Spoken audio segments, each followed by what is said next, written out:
Hey, what's going on? You know who it is. You know what it is. All right, you guys, peep game. All right.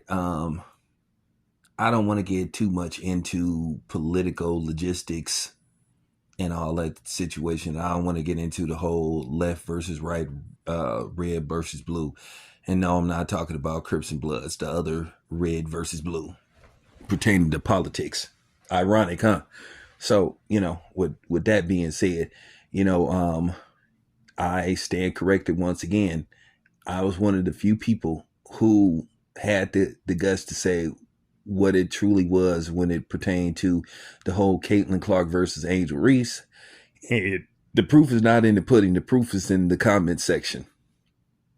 And I said most of these people that were supporting Caitlyn Clark and basically trying to tear down Angel Reese were suspected white supremacists.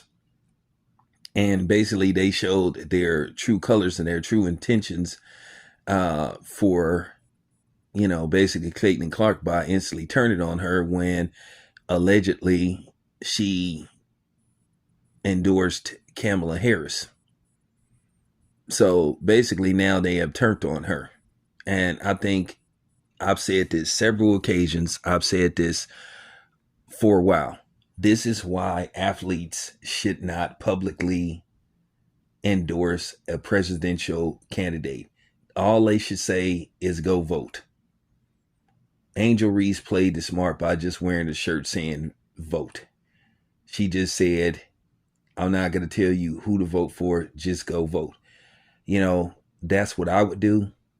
Me, myself, I'm not into politics like that, but I've, basically stated the fact how I feel about both candidates. And that's just real talk. But now some truth has finally came out, and there's been some validity to what I've been saying. And a lot of people sit up here would tell me, hey, race has nothing to do with, of course it does. And shout out to Godfrey for keeping it 100. Of course, race has everything to do with this.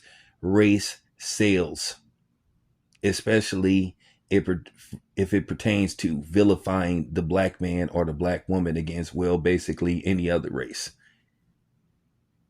Because people have this natural mentality to basically, whatever the situation is, if it involves a black person, in particularly a black man, to automatically make it the black person's fault, no matter what. So now you're seeing this situation with Caitlyn Clark where her so-called fans have now turned on her. Should it matter who she votes for?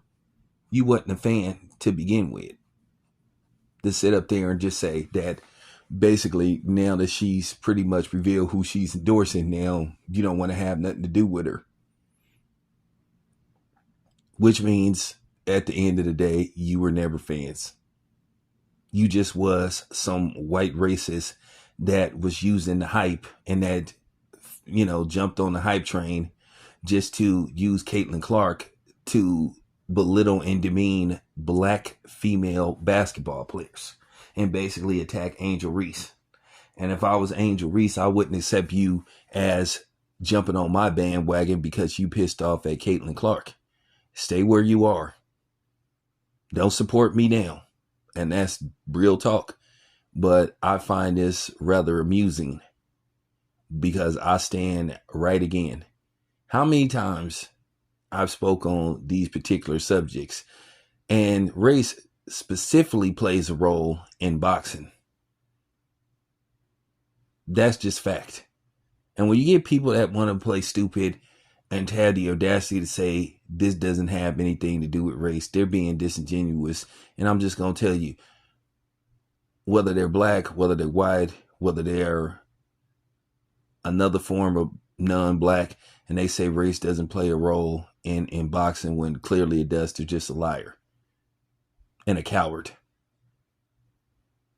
At the end of the day, it's a shame we can't have these kind of conversations, adult conversations, because you have people that want to pretend that it doesn't exist until it's convenient for them. So there you have it.